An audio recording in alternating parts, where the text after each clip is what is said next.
Doctor Manmohan Singh पंतप्रधान असताना त्यांनी त्यांच्या कारकिर्दीमध्ये महत्त्वाचे अनेक निर्णय घेतले आणि आपण पाहूया त्यातले 10 महत्त्वाचे निर्णय। राष्ट्रीय रोजगार हमी योजना 2005 पासून सुरू झाली। डॉक्टर मनमोहन सिंग यांच्या कारकिर्दीमध्ये या योजनेला सुरुवात झाला।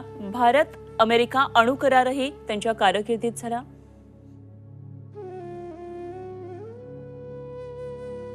माहिती अधिकार कायदा 2005 मध्ये आला।